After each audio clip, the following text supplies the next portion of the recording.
trabajando el archivo de la voz para la Escuela de Filosofía.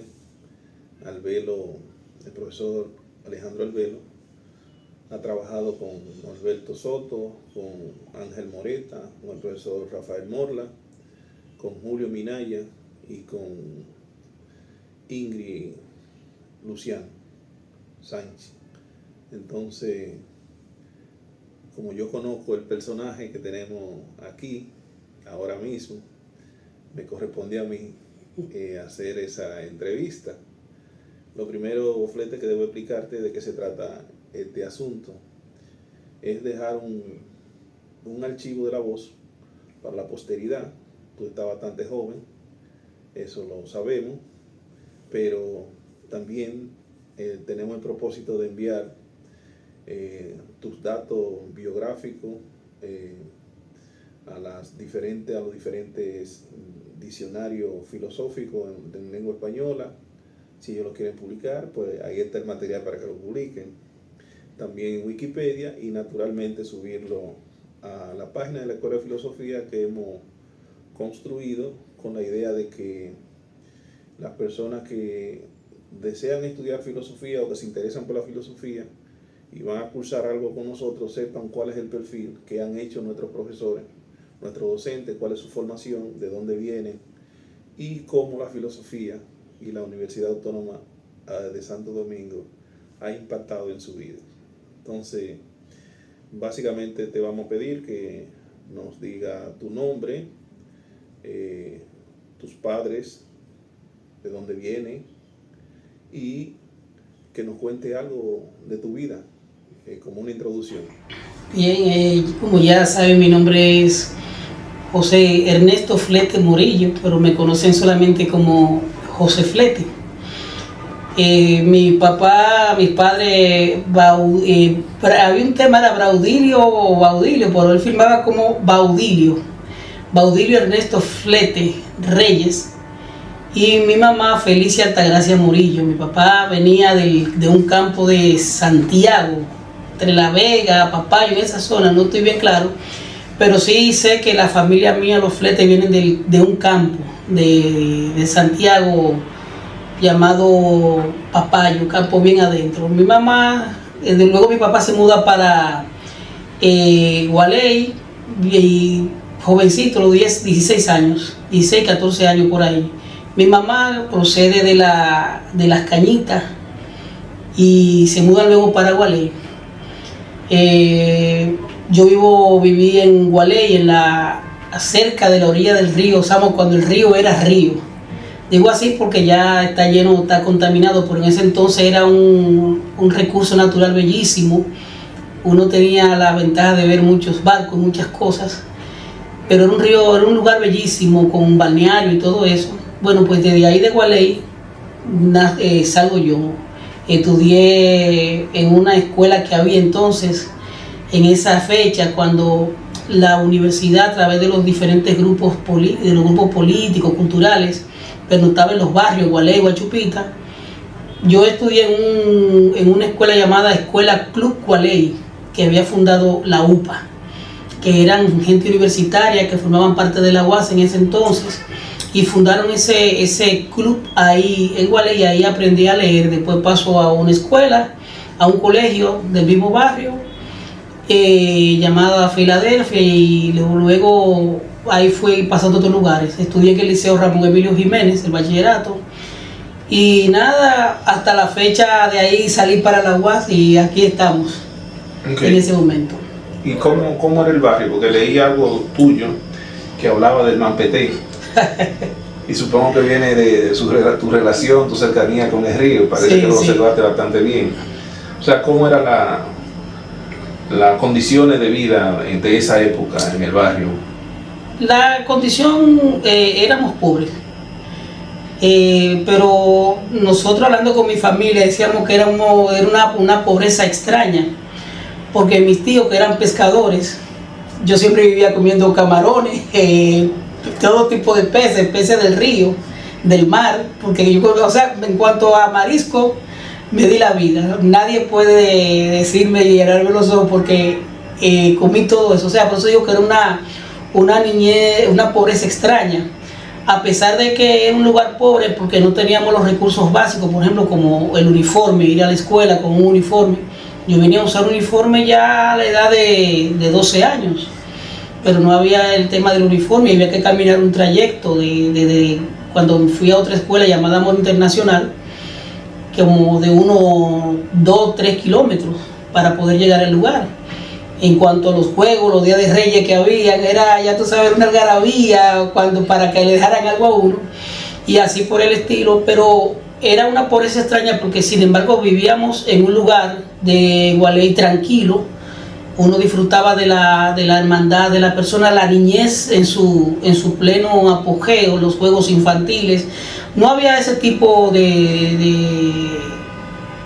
vicios que hay hoy en día, ni de conflictos personales entre personas. Era algo normal, una vida que uno inventaba mucho, recreaba, uno era feliz en medio de esa situación de pobreza en que uno llegaba a vivir, incluso hasta con el hambre. Los libros, mi papá, recuerdo que el cuaderno, mi hermana y yo estábamos siempre en el mismo curso, lo cortaba. Lo cortaba por la mitad. Entonces el tema era con el lápiz, ¿a quién le quedaba el lápiz? La borra. La goma de borrar, la borra, ¿a quién le tocaba? Entonces mi papá me la daba a mí siempre, porque yo era el más inseguro a la hora, siempre borraba mucho, entonces ahí me caía la borra. Pero era cosa así más o menos, de uno estudiar sin libros de textos. Y a propósito, ¿y cómo te surge a ti ese interés por la lectura y posteriormente por la filosofía? O si la filosofía aparecía de primero, porque según los registros que tengo, o sea, te conocí a ti estudiando una carrera relacionada con la filosofía, pero lo que tú hacías era poesía más que filosofía. Sobre todo, quiero que me cuentes de eso, de tu enamoramiento con la muerte, porque yo recuerdo haber leído varias poesías tuyas que traía los sábados, ¿verdad? En la mañana. Sí, en la mañana. Y era siempre sobre la muerte, era algo lúgubre también ese asunto, y finalmente hiciste una tesis de grado sobre la muerte.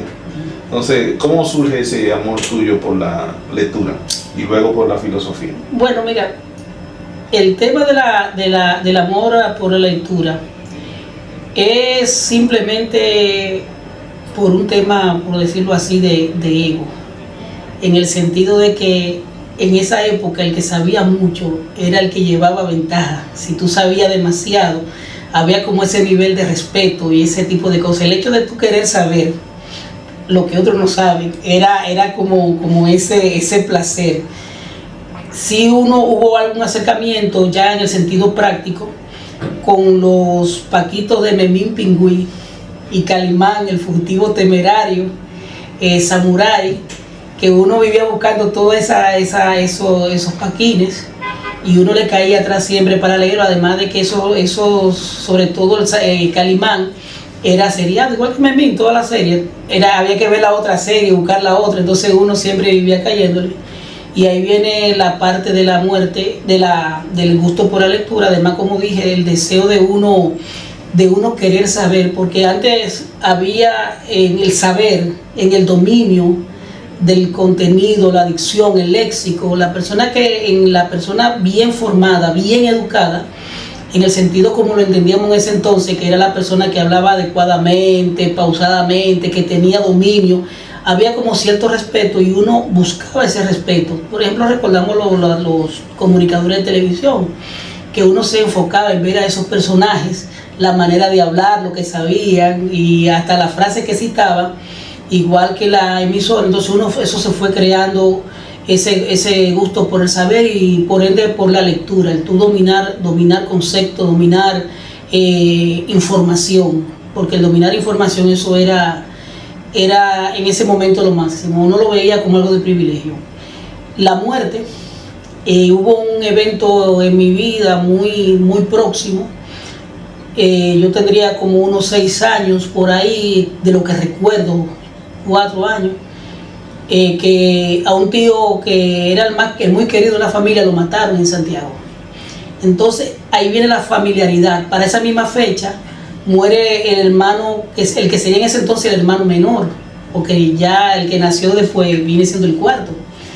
El que era el hermano menor, Vladimir, ese se da el mismo proceso, muere luego un primo hijo de un tío paterno, y las personas que uno iba conociendo alrededor se iban dando esos casos uno detrás de otro.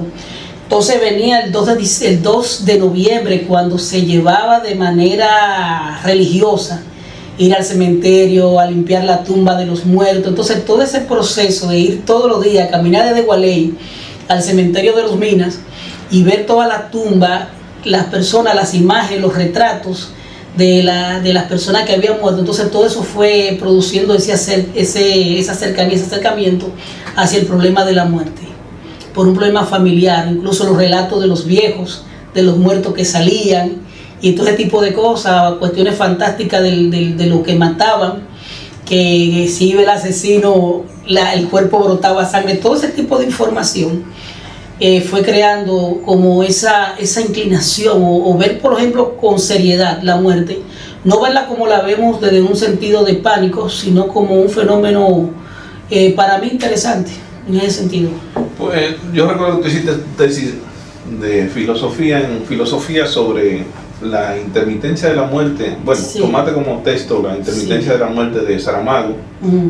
¿Cuál era el título de tu tesis? Si puede abundar un poco sobre... El problema de la muerte fue sobre la muerte, pero quiero, ¿verdad?, breve para poder aclarar algo.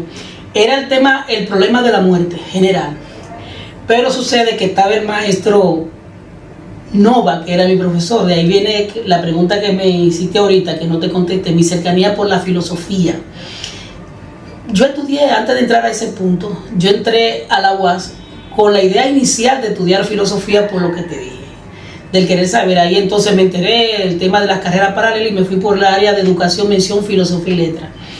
Tuve dos profesores que fueron lo que marcaron la vida de uno, como el profesor Luis Cruz, que siempre que era de los profesores oficiales que teníamos nosotros en esa época, y el profesor Tomás Nova. Pero ¿qué pasó con Nova? Que Nova era el que más se me acercaba. Y saliendo los sábados a las 10 de la mañana de Teoría del Conocimiento 2, él le dedicaba tiempo a hablar con uno y conversaba. Y ahí comienza el profesor Nova la atención a conversar, ese proceso mayéutico de inducir a uno a descubrir. Nova practicaba eso con los estudiantes que él veía que tenían algún talento. En ese momento yo me graduó. Yo recuerdo que el talento tuyo era de burlarse de los demás. No, era una inmadurez. Yo recuerdo cómo se llama Roberto. Roberto Mercedes. Flete se preparaba en esa asignatura, era para hacer quedar mal a Roberto. No, Roberto, lo que pasó con Roberto... Porque Roberto era marxista y Flete seguía otra... No, si tú supieras que Roberto, yo siempre le agradezco algo a Roberto, porque Roberto me confrontó en una ocasión, porque Roberto leía mucho. Sí. Eso es indiscutible. Y en una clase de matemática, recuerdo jueves en el aula 205 del colegio universitario en el año 2001, por ahí, algo así. Estamos hablando un grupo y Roberto me pregunta de qué carrera soy. Yo digo de letras. Y dice, ¿qué tú lees? Yo decía, no, la respuesta clásica, el tema del tiempo. Dice, ¿cómo que tú no lees? Un profesor de letras, estudiando letras. Y eso fue algo que de ahí entonces me reforzó la inclinación por la lectura con ese punto. Ahora, ¿dónde está el tema? Que un día me hizo una pregunta de golpe. Yo le presenté un poema y él me preguntó, ¿y a quién tú estás leyendo de los filósofos, de los literatos de ese momento, literatura de vanguardia, poesía de vanguardia? Una pregunta que te agarran a ti, que andan ahí, no es que tú no te la sabes, pero de golpe, en una escalera, algo se te tiene que olvidar. Yo lo mencioné y en una decía, pues, así, José Ángel Buesa, se comenzó a burlarse. Y donde quiera que me veía se burlaba. Yo dije, no te apures. Y ahí comencé a caerle atrás como dicen los muchachos, ¿verdad?, a enceronearlo donde quiera que estaba. Un día cayó conmigo con Tomás Nova, y de hecho yo iba a hacer, por cierto recuerdo, iba a tomar 2 asignaturas de manera, ¿cómo se llama cuando uno? Libre, optativa. No, era para salir de eso ya. Esa es se llaman las tutorías. por tutoría, era por tutoría, algo así. En examen especial. ¿No? Examen especial, y yo lo iba a tomar, pero cuando sucedió ese evento yo dije, no me voy a retirar, no la voy a tomar. Y cogí las 2 materias que él tenía por estar con él. El maestro Tomás Novas puso en ese momento una asignatura sobre la diferente corriente del pensamiento. A él le tocó el marxismo. Yo, cuando eso estaba Mato, que vendía libros ahí abajo, y él tenía un libro de un autor llamado Jahot, sí. sobre qué es el marxismo. Y yo me compré ese librito y me puse a leerlo con toda la paciencia del mundo. Y todas las preguntas que yo veía que eran capciosas, los textos que me daban preguntas capciosas, las fui subrayando. Ese día, ¿te acuerdas? Me senté del lado de atrás junto contigo a escuchar, y él dijo su poema, su texto. Hubo una estudiante que leyó un poema y yo me senté atrás solamente, que nunca me sentaba atrás, yo siempre me sentaba, era en la primera butaca. Ese día quise sentarme atrás porque lo estaba esperando, el día y la hora. Y le dije, muy bien, muy buena frase, muy buen poema. Bueno, yo tengo una pregunta. Yo quiero que tú me digas, ¿qué es tal y tal cosa? Hacerte una pregunta directa, no era que no la sabía, hay que hacerte una pregunta directa. No, ponía un contexto. Exactamente, él tenía que buscar y él no pudo dar con la respuesta. Entonces me hizo una pregunta, me la devolvió, recuerdo, le dijo, pero ya que el compañero Flete tiene tanta insistencia, que la responda a él. Y yo le dije, si yo lo hubiera sabido, no te la pregunto. Entonces, igual que tú me dijiste, si hubiera contestado, comete un error. Porque eran capciosas, pero fue ese el tema, fue un tema mayormente de ego. Pero con el caso del tema de la muerte, que me gustó, que me apasionaba, quien me aclaró fue, el tema era el problema de la muerte, el del sentimiento trágico de la vida de Miguel de Unamuno. Que eso viene por ahí, porque yo estaba trabajando en el tema de la muerte general. Le presenté el tema al maestro Nova, y Nova me gustó demasiado ampuloso, amplio. Tiene que ser en un pensador. Entonces yo cogí, en ese momento estábamos con los pensamientos, los métodos actuales del pensamiento, ahí caímos con Unamuno, y ahí entonces me interesó Unamuno porque me atrajo un poquito a lo que era el existencialismo desde una óptica cristiana. Pero te presento el tema, no sé si recordarás, tú me dijiste, eso es demasiado amplio todavía.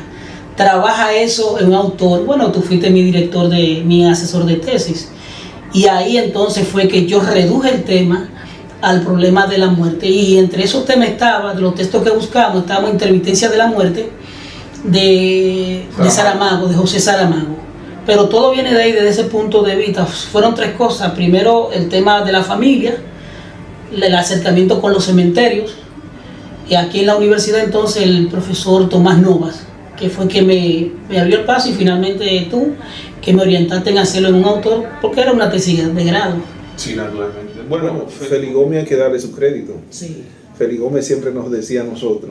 Félix fue director de la Escuela de Filosofía en varios periodos y nos dio clase. Nos asesoraba diciéndonos siempre que la tesis es un trabajo que se hace para graduarse. Lo que aquí le llaman tesis de grado. Que para el premio Nobel eso viene después. O sea, que nos ocupemos de hacer un trabajo según las exigencias de la universidad, pero no pretender que nos vamos a ganar el premio Nobel, que no es ahora, que es después.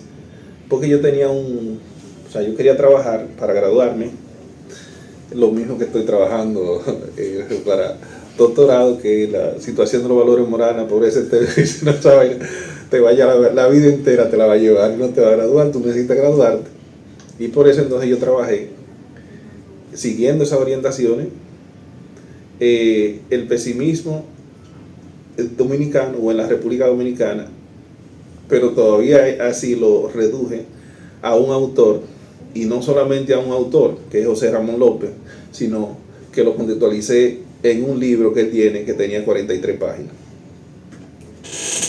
Eso no implica que usted no lea los otros textos, pero usted tiene que, en torno a eso, porque mostrar qué es lo que es una tesis de grado aquí, es mostrar simplemente que tú tienes una suficiencia de saber presentar un tema metodológicamente bien presentado, pues no es el Nobel que tú te vas a ganar, como pretenden algunos que se han graduado recientemente, que quieren ganarse el Nobel en su asunto flete. Pero háblanos un poco de tu formación. Ya sabemos, o por lo menos yo lo sé, pero no todo el mundo lo sabe, que tú estudiaste filosofía y letras.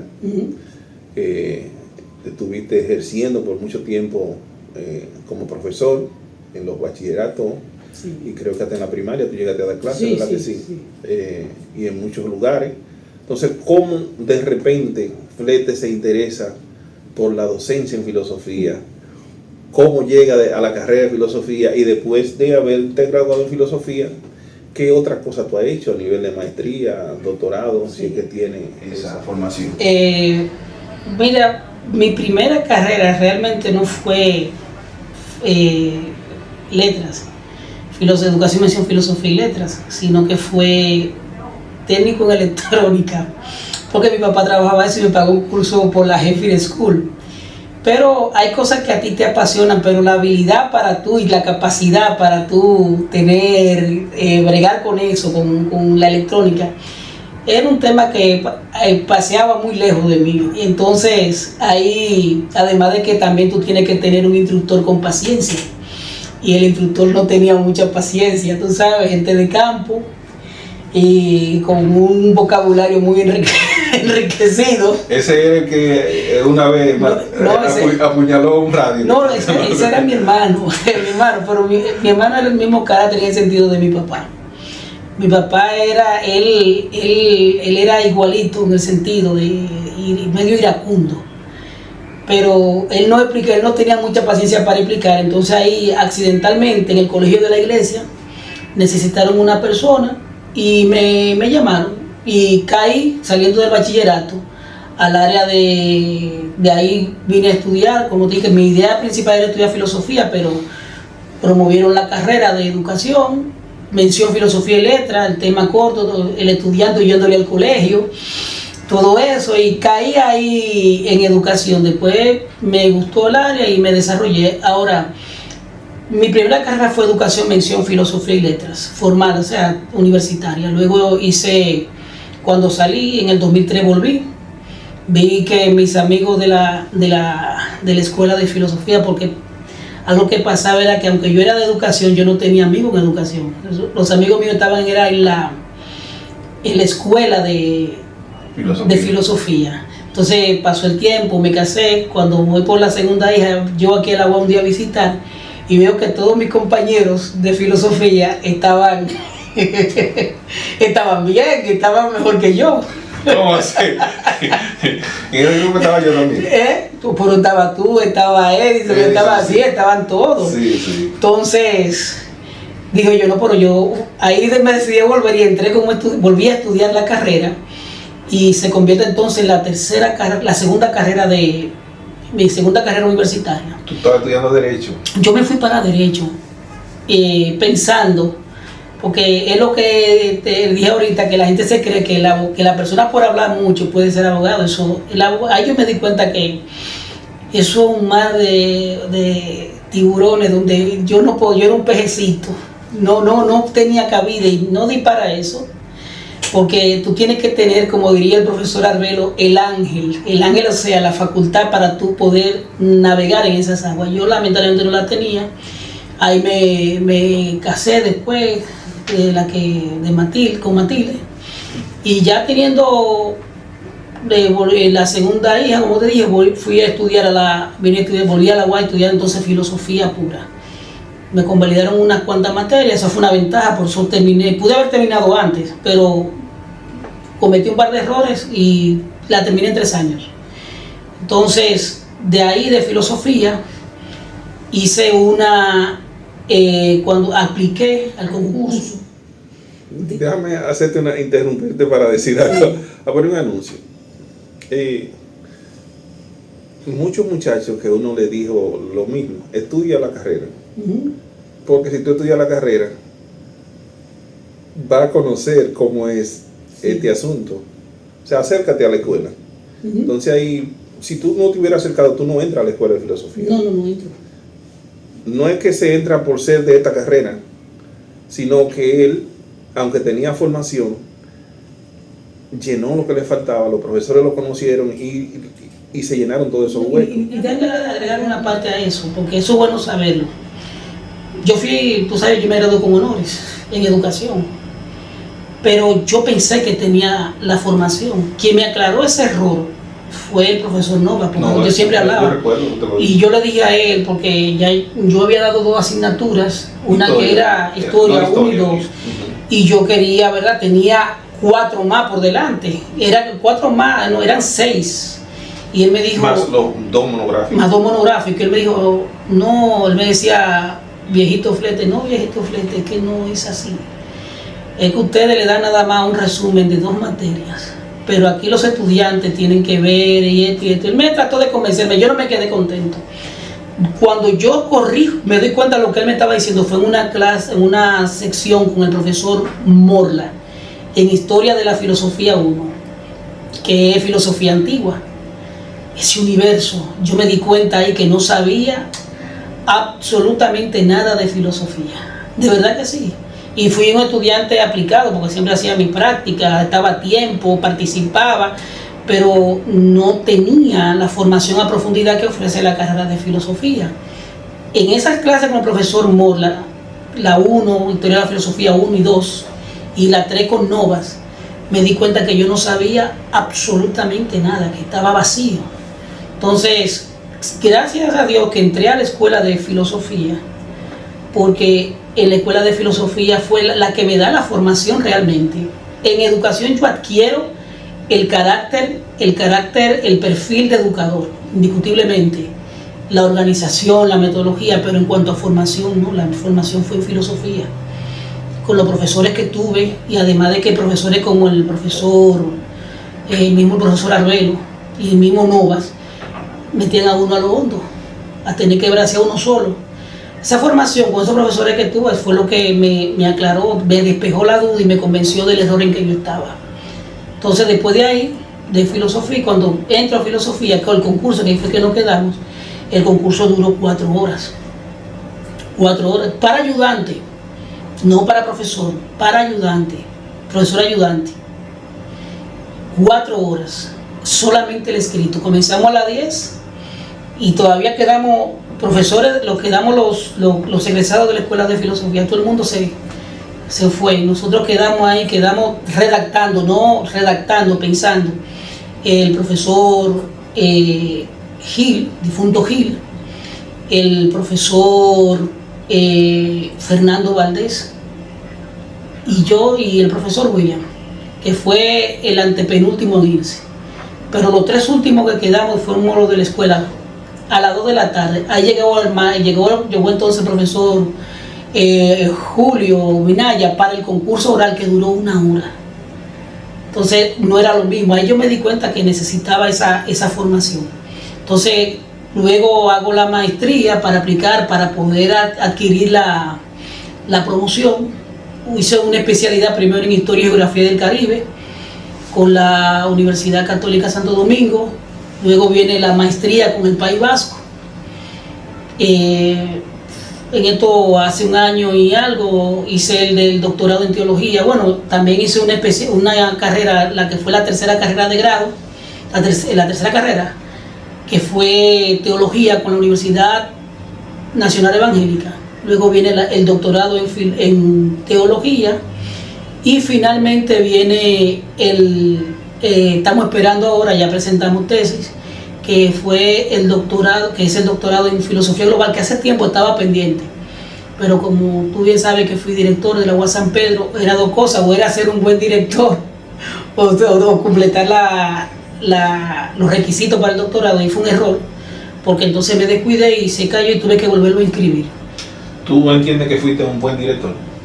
Sí, yo creo que sí, porque encontrar un centro con 8 aulas, un centro en un edificio viejo, abandonado, y dejar 52 aulas, o sea, construir 44 más, o habilitarla, porque esa estaba ahí el espacio. Sí, pero lo conseguiste. Lo conseguimos, dejar 2 vehículos más, aunque uno me lo regalaron que estaba en el taller, pero está ahí, porque eso forma parte del centro, de 4 oficinas, maltrecha, dejar más de 20 oficinas con aire acondicionado todas, una matrícula por encima de los 2.000 estudiantes cuando estaba en 500, dejar 10 programas de maestría funcionando, dispensario médico, un aula de psicología, el laboratorio de la cámara de GESEL, que ya estaba, que lo único que le faltaba era un amplificador. La están inaugurando de nuevo ahora. Sí, eso lo hizo Flete. En este consejo le estaban, que la vamos a inaugurar. Digo, no, pero eso lo hizo Flete, la gestión de Flete, lo que se hizo. Eso me enteré de esa cosa ahí, pero imagínate. Y dejar también haber un dispensario médico, programa de inglés por inmersión, todo eso lograrlo en... Y laboratorio. Y laboratorio, no había los laboratorios, había un solo laboratorio, Edwin, había un solo laboratorio. Y era para todo y no tenía las condiciones. Yo dejé 4 más el laboratorio, que era la cámara de GESEL, laboratorio de psicología, y dejar salón de profesores, más de 2 salones de profesores. Salón de acto también. Salón de acto habilitado. Sí. Entonces yo creo que sí, que fue una buena gestión. No, yo te lo pregunté, yo sé que sí, que fue una buena gestión, pero tú sabes que en estos ambientes el que hace una buena gestión realmente, en vez de recibir flores, recibe piedra y de esas cosas. Pero yo te lo pregunté para que tú mismo lo dijeras. Tú mencionaste algo y es teología. Sí. Entonces, es una discusión vieja que hemos tenido, tú lo sabes. Sí. No sé si tú recuerdas un artículo que tú escribiste donde tú decías que era amaba la filosofía. Sí. Amor por la sabiduría, amor a la filosofía, en fin, tú decías eso. Entonces yo respondí, yo me acuerdo, diciéndote que la filosofía debe buscarse mejores amantes. Sí, eso fue en el foro, el antiguo foro de Eulogia. Porque el amor verdadero de Flete no es la filosofía, sino la religión. Entonces, te decía yo en esa época, sí. En ese sentido, sigo con la misma pregunta. ¿Es posible conciliar el amor a la filosofía, el amor verdadero a la filosofía, con el amor hacia la religión? Bueno, si tú supieras que... recuerda que esto va para la posteridad, sí, trata de ser lo más honesto posible. No es siendo honesto. De hecho, en la carrera de filosofía es donde más se recrudece la convicción. Porque el tema de la filosofía, yo le digo a mis estudiantes que la filosofía no ateiza a nadie.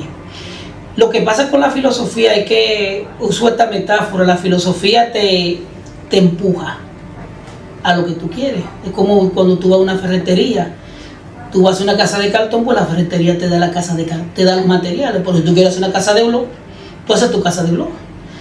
La filosofía te prepara, te habilita, te capacita y te arriesga a pensar, porque eso es lo que sucede con la filosofía, que vuelve a uno osado.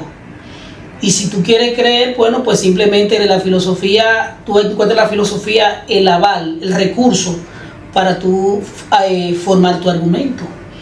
Pero no hay esa distanciamiento como la gente quiere plantear, como que todo el filósofo es ateo. Eso no es verdad, porque ahí tenemos a Immanuel Kant, tenemos al mismo San Agustín, que sentaron precedentes, Santo Tomás de Aquino, el mismo René Descartes, que constituyeron claro, que tienen una perspectiva diferente a la que la tradición puede plantear, pero la filosofía no ateiza a nadie, y ese es un tema de que te forma el criterio para que tú asumas el camino que tú quieres. Si tú quieres no creer, bueno, pues simplemente tú no crees. Sí, pero lo que yo siempre me pregunto es, ¿no hay como una contradicción ya implícita entre decir, creo y soy racional y creo? O sea, la filosofía es el camino, el método que usa, el camino es la verdad a través de la razón. Sí. Entonces la religión de alguna manera busca la verdad no a través de la razón, sino a través de otros elementos, como podría ser el sentimiento, lo que ustedes le llaman la fe y esas cosas. No hay una contradicción ahí. Es que no es posible tener fe al margen de la razón. Ahora, en cuanto a creer, tú tienes que simplemente, y eso yo estoy consciente de eso, hay un momento en que tú tienes, si tú vas a creer, vas a tener fe, obligatoriamente tú tienes que sacrificar la razón. Lamentablemente es así. Okay. Un ejemplo de eso, quien plantea eso es Kant. Que Kant habla de que cuando se trata de creer, él tiene que, dice él así, no tengo que sacrificar el conocimiento, porque parte del problema de las personas que hacen una crisis, que tienen crisis en cuanto a la fe, son aquellos que quieren abordar a Dios desde el punto de vista de la razón. Es un problema. Bien, yo te hice esa pregunta a propósito porque esto tiene un sentido auténtico, ¿verdad? Sí, claro. Y el que me conoce a mí sabe que no sería una intervención honesta si no te hago esa pregunta, porque realmente yo en ti reconozco algo, y es que aunque siempre has cultivado la fe tuya no es secreta, es pública, pero en el aula yo tengo constancia, referencia de que tú no llevas necesariamente los elementos de tu fe al aula. O sea, en el sentido de que sabe que el espacio de la fe, el espacio de la religión, de la práctica religiosa, necesariamente no están en el aula. Exacto. Como es mi crítica con muchas personas que llevan al espacio del aula cualquier tipo de dogmatismo. Sí. Porque la escuela de filosofía, no sé si tú recuerdas, en un momento tuvimos una lucha por sacar un dogmatismo, habían dogmas aquí que estaban instaurados, eran dogmas no religiosos, eran dogmas políticos, vamos a decir. La filosofía no se enseñaba con la apertura, entonces se hizo un proceso para que eso cambiara, pero la historia nos ha vuelto al camino de que los dogmas están haciendo asomo de nuevo. Entonces te hice la pregunta porque creo que el espacio del aula es un espacio que debe estar abierto a todas las corrientes de pensamiento, y si se lleva un elemento como la fe es para ser discutido. Exacto. No para ser enseñado como dogma. Por ejemplo, yo un día tuve un tema con un estudiante, porque el estudiante quería orar en la clase evangélica, y yo le dije a ella, no sé, no es que esto... Yo estaba ahí. Yo le dije a ella, no es que si yo te permito a ti orar, yo tengo que permitirle, porque hay un principio que está consagrado en la Constitución, libertad de culto. Si yo te permito a ti que tú ores, tengo que permitir al católico que rece, tengo que permitirle al budista que haga su mantra, y tengo que permitir hasta al satanista que me sacrifique una gallina y que haga un ritual al diablo. Entonces, simplemente no, digo, no, eso no. Ahora, yo sí trato el fenómeno religioso como parte del proceso de conocimiento. Ahora, y no trato tampoco de conquistar a nadie que vaya a la iglesia, porque eso yo respeto eso. Ahora, sí hay un tema de que la persona, como en el caso que eres cercano a mí, y yo te invito a ti como amigo, pero al margen de la clase. Pero yo le digo a mis estudiantes que a mí no me pasa ni evangélico, ni me pasa católico, ni me pasa nadie de X que convicción, sino el que hace su práctica. Perfecto. Y no lo paso yo, pasa él. Yo publico lo que él adquiere.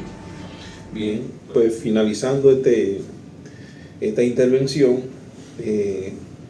nos gustaría que nos diga ya finalmente por dónde andan tu línea de investigación. Sé que el tema de tu doctorado con el País Vasco es un tema muy interesante que está ligado a la moral, a la ética, pero también al cine.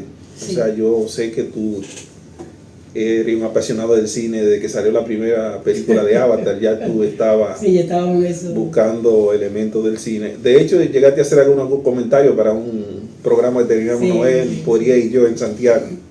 Sí, sobre efectos especiales y esas cosas. De hecho, déjame explicarte que el tema del cine también se remonta al tema familiar, porque teniendo 4 años, mi papá me llevó al cine a ver 2 películas que no se me olvidan. Una era Nido de Avispas y la otra fue la de James Bond, la Agente 007, con Roger Moore y el personaje de Mandíbula, el personaje alto. Entonces desde ahí vengo con el cine, cuando niño hacía proyector de películas, siempre me gustó el tema del cine, las películas, pero donde se desarrolla eso, ese criterio, esa formalidad, es en la escuela de filosofía. Mi tesis de hecho contiene elementos de filosofía, la tesis de grado, elementos de filosofía, del cine, donde yo estoy cito películas, y también, pero la oportunidad donde comienzo a tomarlo más, a enfocar mi atención en como una especie de homenaje, porque nada procede o sea, me refiero en el sentido de la filosofía así de la nada, sino que alguien siente un precedente. No sé si tú recordarás a este estudiante, que ojalá él pueda ver el video, porque yo pienso que eso es una deuda que yo estoy con él, que es Carlos Pineda. Él está en Luperón, Puerto Plata. Okay. Él te va a ver, Entonces, Carlos Pineda fue el que llevó en la clase que teníamos con Arbelo, Tellerías, que se armaban esas discusiones prolongadas entre él y José, y que se daba esa discusión que era un caos, pero ordenado. Y con él fue que yo aprendí a hacer filosofía del cine. Yo lo miraba y yo veía que él citaba constantemente películas, y eso se lo agradezco yo a Pineda. Y luego viene entonces cuando tú me tomas en serio, invitándome, ¿verdad?, a participar en ese programa de Santiago, analizar películas, conversar, que me abrieron un espacio. Eso de alguna manera hace que uno piense eso de manera seria. Y ahí entonces hago mi tesis de grado, mi tesis doctoral en teología, fue precisamente en el cine, siendo un aporte a la teología del cine, que se llama El problema del bien y el mal, en la película La sombra de una duda, de Alfred Hitchcock. Una lectura desde la perspectiva paulina, y pongo entonces un acercamiento, una propuesta para la filosofía del cine, para la teología del cine. Entonces mi tesis de grado es sobre el bien y el mal, pero en la película Los pájaros, la tesis doctoral, perdón, del País Vasco, el problema del bien y el mal en la película Los pájaros de Alfred Hitchcock. Entonces ahí también es una propuesta a la filosofía del cine, pero todo eso lo aprendí yo aquí, fue en las clases, en las sesiones con los profesores y los compañeros que debatían. O sea, yo digo como dijo una vez Newton, pero refiriéndome a mi escuela de filosofía, a mis compañeros, que yo veo más lejos, si es que veo, porque estoy de pie sobre los hombros de un gigante. Nada de lo que yo tengo procede. Tengo de hecho mi gratitud, y quiero que me permitan decir esto, ¿verdad?, porque ahorita uno muere y eso queda ahí, uno nunca lo dice, pero yo, lo que yo soy, además de agradecérselo en primer lugar a Dios, le agradezco a mis padres, que se quitaron el pan de la boca para traerme hasta acá, pero le agradezco a la escuela de filosofía que confió en mí, y a mis compañeros. Siempre voy a estar en deuda con ellos, de alguna manera, y creo que no tengo forma de pagar, y decir esto, que quería hacerlo. ¿No fueron los fenicios que inventaron la forma de pagar? La moneda, ¿quién fue que la inventó? Fueron los fenicios, fueron que inventaron la moneda. Ya tú sabes la forma. Bien, antes de hacerte las preguntas que hace Albero al final, vamos a darle oportunidad, como tenemos público, si quieren hacer alguna pregunta que nos ayuden a completar aquí, que quieran saber, esta es la oportunidad. A mí me ha parecido bastante interesante la conexión y la constancia, ¿no?, en la línea de estudio, la línea de investigación, lo constante que ha sido el cine y el tema de la muerte, ¿no?, y el bien y el mal, en ambas tesis ya de nivel doctoral. ¿Hay algunas publicaciones que usted haya hecho en esa línea o que tenga pendiente de hacer? Bien, yo en el foro era que publicaba sobre películas. Hice una publicación ahí en una web, en una página web de monografía.com sobre el personaje de la película con Samuel Jackson. No recuerdo cómo se llama, de Django desencadenado. Django desencadenado, creo que así que se llama, con Leonardo DiCaprio y Samuel Jackson, que aparece ahí. Sí. El personaje, el viejito, el moreno, ese personaje retorcido. Bueno, sobre él hice también sobre... retorcido. Sí. Yo siempre lo he analizado, disculpa que esto es el entrevistador, pero una forma de sobrevivir. Sí. O sea, es cruel lo que voy a decir, ¿verdad que sí? Pero él buscó la forma de sobrevivir y de que no estar bajo el sol, en el látigo, no estar expuesto a que lo maten tampoco, a que lo vendan. Entonces, es un personaje político, tú, y el tipo es un buen político, él se metió ahí en esa estructura y pensaba como los blancos y apoyaba a los blancos, pero era para que no lo trataran como negros. Sí. No, eso es por ahí. También está sobre la película que publiqué en el mismo foro, porque el foro de Eulogio fue una gran oportunidad donde uno publicaba y me sentía bien cuando había profesores que me leían, que me tomaban en cuenta. Fue otra situación que me ayudó y ahí publiqué unos cuantos artículos sobre la película V de Venganza y también sobre Megamente y varias películas que... Tú comentaste una sobre La Casa del Árbol, no sé si te recuerdas. Sí, La Casa del Árbol, no me acordaba de eso, con este muchacho, con el que hizo la película igual de espalda, con Whitney Houston, ¿cómo se llama? No recuerdo. Kevin Costner, con él la película. Esa la vimos nosotros, esa película la vimos fue aquí en el cine en el cine cultural de la UAS. Y así he publicado también, mantengo todavía haciendo alguna cosita. Bueno, la página de la Escuela de Filosofía está ahí, para eso que la tenemos. Reinaldo Osvaldo.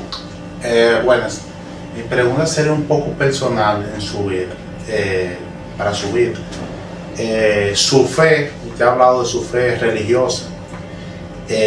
Muchas veces cuando pasan acontecimientos como lo que usted me mencionó sobre la muerte, ese tipo de acontecimientos, hay una fragilidad en el ser humano en cuanto a la fe, porque llegamos a veces hasta dudar de la creencia de Dios porque nos pasan estas cosas. Cuando a usted le pasan ese tipo de cosas, tanta muerte cerca, ¿cómo llega ese fortalecimiento de esa fe y no decrece en esos acontecimientos de la muerte, como mencionó, de sus tíos tan queridos, de su hermano pequeño? ¿Cómo se fortalece eso en usted? Lo que pasa es que en el caso de la fe, en el cristianismo tiene una visión un poquito diferente. Uno lo considera una especie de prueba, un proceso normal de la vida, porque es algo que dice la película La Habitación 1308, todo el mundo muere. 1304 o así, no me acuerdo, 1408, todo el mundo muere.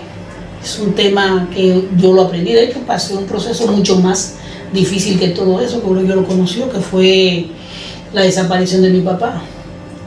Fue el proceso más difícil de mi vida y no me hizo menguar la fe, sino que me afiancé más en el Señor. Y todavía es un momento en que yo no he visto resultados todavía, porque la fe precisamente es eso. En la fe no es un tema de intercambio, tú simplemente creo o no creo. Y punto. Y yo pasé el proceso de mi papá, que fue el golpe más fuerte que había. Yo dejé de escribir poesía, fue a raíz de eso. Desde que mi papá desapareció, porque no me daba cuenta que la musa era él. Y yo, tú puedes decir, mi mamá lo sabe, porque yo sentía más inclinación, más amor, era mi papá. No era hacia mi mamá, era hacia mi papá.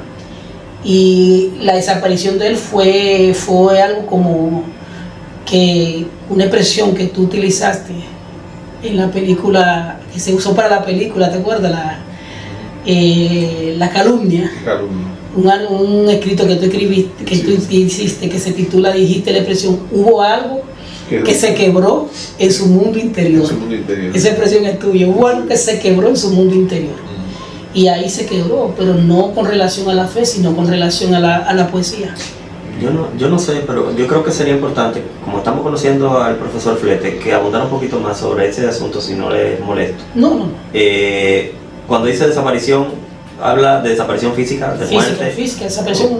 ¿Podría narrar un poco eso y No, mi papá simplemente salió una mañana y no volvió.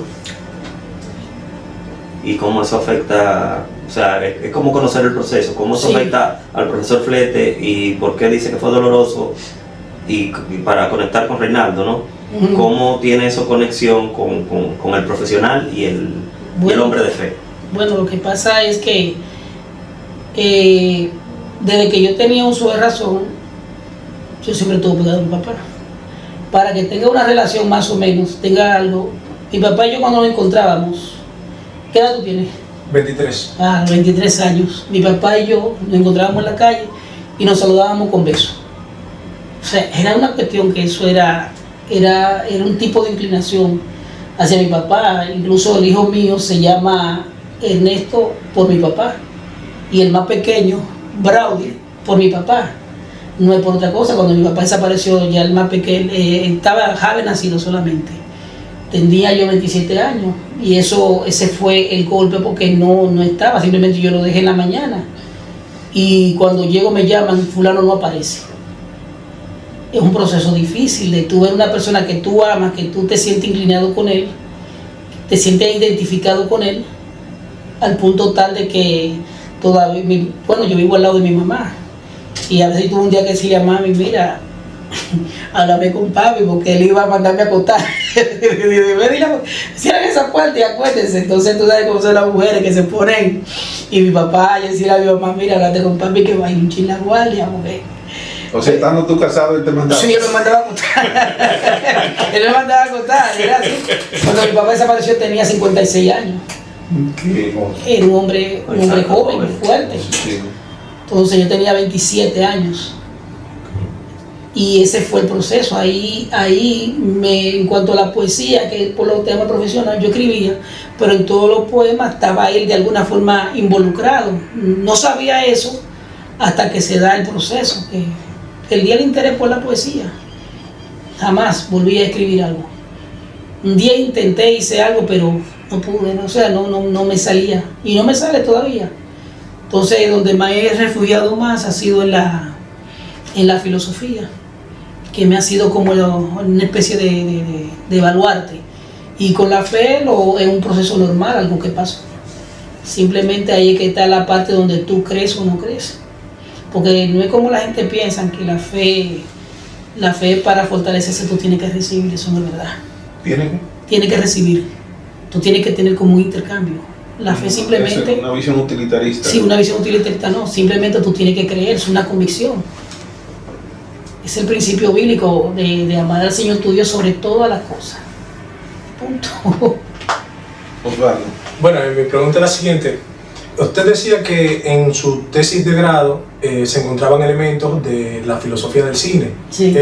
Pero ¿por qué no continuó el mismo tema de la muerte en sus demás, en su próxima formación, en sus maestrías, doctorados, etcétera? ¿Por qué siguió esa línea de filosofía del cine y no integró, sí integró la muerte, mencionó, pero ¿por qué no simplemente tratar la muerte? Ahí ya porque ya el profesor Olugio me condicionó. No sé si otra razón ya tú me lo dijiste cuando estábamos haciendo la tesis, te pregunté ¿qué quedó bien? Y tú me dijiste no me condiciones. No me condiciones. Bueno, pues ya que Olugio me condicionó, siendo neto, un tema de inmadurez, poca orientación en ese sentido, ya una visión personal, porque no sé si te acuerdas de Caballero. Francisco Javier Caballero. Que Francisco Javier Caballero me hizo la recomendación, me dijo, tú tienes que seguir, es un tema de ley de economía, tienes que seguir el tema de desarrollo. Eso yo lo he utilizado para aplicárselo, decírselo a mis estudiantes por experiencia. Yo digo, sigue por una sola línea, precisamente porque eso me afectó, el desviarme, porque cuando tú te alejas de un punto, tú pierdes tiempo. Yo ahí perdí tiempo, así que debí haberlo seguido, retomarlo. Pero fue un tema, yo digo que fue hasta ese punto de inmadurez. Con el tiempo uno madura, sienta cabeza y puede ver las cosas desde un punto de vista ya más sosegado. Entonces tú sigues esa línea. ¿Qué es lo que ha pasado con el cine? Con el tiempo me he sentado, he visto que por ahí es que me he ido y me he quedado en esa línea. Como dice Arbelo al final, y como digo yo ahora, te voy a hacer 3 preguntas. Te voy a mencionar 3 conceptos. Entonces, la respuesta que queremos no es una respuesta pensada. Es que simplemente lo que te llegue a la cabeza inmediatamente tú lo sueltes. Si hay que recogerlo luego, pues se recoge, pero que lo suelte. ¿Entiende el concepto, verdad que sí? Sí, entendí. Bien. Universidad Autónoma de Santo Domingo. Es lo mejor que hay. Yo no pude haber llegado si no fuera por la UAS.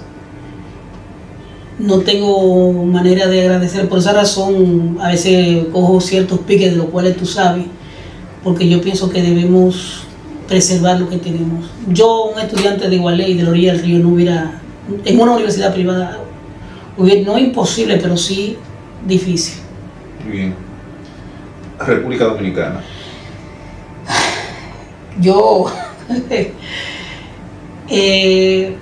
La República Dominicana lamentablemente le estamos echando a perder, donde se pierde el sentido de justicia, de corrección, de aplicar la justicia como es y de ser justo en las cosas, se está echando a perder. Con todo y todo, en estos días yo fui a los Estados Unidos y me di cuenta de cómo estábamos nosotros a pesar de todo, y fui a una bodega y me entre 3 platanitos. Eso no es por un tema político, es la realidad dominicana. 3 platanitos, un café, es un solo café butelo y un galón de agua, en un botellón, un galón de agua, casi $24, o sea, 1,000 y pico de pesos. Y pensé en el país, con la situación, la República Dominicana, a pesar de los temas políticos, hay posibilidad para una persona en un hospital recibir salud, atención médica. Y nosotros nos está pasando lo mismo que con la misma universidad, estamos echando a perder el paraíso que tenemos. Familia. Bueno, con mi familia yo tengo problemas en el sentido de que yo no sé pensar al margen de ellos. Tú bien sabes que si yo compro un vehículo familiar. Y lo que soy, gracias a mi familia, a mis padres, en cuanto originalmente, mis padres, mis hermanos, pero en cuanto a la parte como esposo, le agradezco a Matilde. Porque que una mujer te quiera, a pesar de tú no teniendo nada, y eche contigo para adelante, es bien arriesgado. O ciega. O ciega. Ella ciega no, ella lo que hizo fue que volteó la cara. Ella giró la cara. Pero estoy con la familia, es lo mejor que yo tengo, no puedo pensar al margen de ello. Finalmente, amigos. Bueno, los amigos, yo voy a decir algo fuerte, soy de pocos amigos. Pero cuando en mi casa me dicen, amigo mío, amigo mío, amigo mío, mío. Eulogio, Arbelo. ¿Ya? ¿Qué es un amigo? Es muy, te voy a decir, parafraseando a Jesús, que le preguntaron quién es mi prójimo. El amigo es aquella persona que un día te identifica, que está bien en una posición y se detiene su carro y te llama, ven acá fulano, tengo una pintura en mi casa, y que te dedica atención y te trata con respeto, como lo que tú puedes decir un disparate, como en el caso de Arbelo, y Arbelo trata de que tú prestes la atención necesaria, no va, ni naya. Pero amigo, yo realmente, porque el amigo es algo muy delicado, la persona porque de hecho Eulogio fue mi asesor de tesis, pero no es que él me trató como amigo, en ese sentido no, él era el profesional. No sé si tú recuerdas que llegaste hasta hablarme pero con el tema de la tesis de grado, ya donde tu mamá, te recuerdo eso, porque me corregía de una manera, decía, no, eso no es un disparate, no ponga eso, léelo bien, escríbelo. Entonces me pusiste a coger lucha.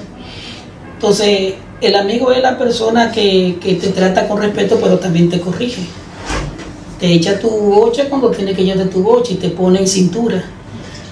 Muy bien, Flete, hay un asunto que me gustaría preguntarte ya al margen de todo esto, ya aprovechando que está ahí. El doctor, en el cuento Ahora que vuelvo Tom, Sí. realmente llegó en su carro, ¿verdad? Encontró a Tom, pero no le dijo quién era. Él se portó como un amigo. ¿Qué debió hacer un amigo en esas circunstancias? Es que estamos en el sentido de los amigos. Quiero aclarar que no se trata de que se detiene sino que reconoce una cualidad y es donde quiera que está. En el caso del doctor, se portó, hubo algo que le evitó el dolor a la persona. La ignorancia y la felicidad son amigas. Si él hubiera llegado y le dice al amigo, que lo dice de Federico Bermúdez, le dice, René del Rico Bermúdez, le dice a René del Rico Bermúdez que él quisiera hablarle, pero que lo vio como tan entretenido y muy ensimismado en su mundo que prefirió dejarlo así. Él era feliz, entonces lo mejor que hizo fue suponer qué iba a resolver con decirle. Yo te lo pregunto porque alguien que me conoce, este fin de semana yo estaba en el campo mío. Entonces hay muchachos que jugábamos juntos, íbamos a la escuela y que él, un campesino, siguió la ruta. Siguió la ruta no, se quedó allá. Quizás fuera tampoco iba a llegar muy lejos, pero entonces yo llego y voy pasando en mi tieto de vehículos que tengo, que es un Jeep Wrangler. Tieto de vehículos. Wrangler, ¿verdad que sí? Y lo veo y me detengo y le digo, no, súbase, ¿y dónde va? A mi casa, súbase. No, digo, no, súbase. Me lo llevo. Y cuando nos despedimos, yo me bajé y le dejé algo también. No mucho, pero lo que tenía ahí que le podía dejar. Entonces la persona que andaba conmigo me dice, ¿y eso que te hizo no lo hará sentir mal? Del hecho de que me parara, de que él me viera que yo andaba en un vehículo como ese y que encima de eso también le dejara algo. Digo, bueno, yo creo que se hubiera sentido peor sabiendo él que yo le pasé por el lado y no me detuve.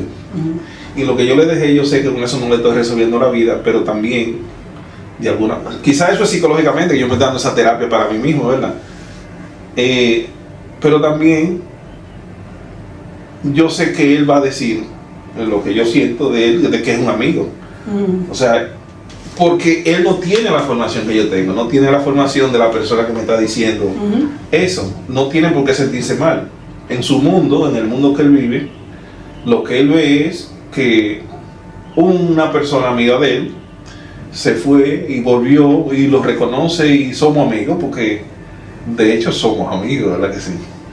Sí, me quedé comprometido a ir a su casa porque el amigo debe ir un poco más allá, ¿verdad? Y ya eso te lo cuento cuando lo haga, entonces. Pero en el caso de Rico Bermúdez fue que el amigo no lo reconoció. Pero el doctor sí reconoció a Tom. El doctor lo reconoció, pero el tema era que cuál era la actitud, porque qué le iba, era la angustia que siente el doctor, es que qué iba a hacer con decirle la situación de él si lo ve limpiando los zapatos, qué iba a resolverle en su mundo con identificarse con él. Mira, no vamos a pelear por eso, pero aunque sea que ensúciame Tom, ven de tú. No, porque el tema no era que lo ensuciara. O sea, pero que esté la cercanía, ¿verdad? Que sí, si son amigos, yo creo que debió de identificarse. Entonces, Flete, sencillamente darte las gracias por haber acudido a nuestro llamado. Vamos a seguir el trabajo que Albelo inició mientras él está de vacaciones, que merecidas vacaciones, está por Europa, una ruta que nosotros tenemos que hacer, que la vamos a organizar desde aquí. No será gratis, pero es una ruta que hay que hacer, la ruta de los filósofos le llaman, comenzando por España, Grecia, Francia, Alemania y una serie de países y lugares que son históricos para la filosofía, que ya se hizo una primera edición, entonces queremos continuar eso. Entonces te agradezco, si tienes unas palabras finales, pues... Bueno, gracias por esta oportunidad, un privilegio para mí y una valoración, el tomarme en cuenta, así que, ¿qué puedo decir? Simplemente gracias. Excelente, pues cambio y fuera.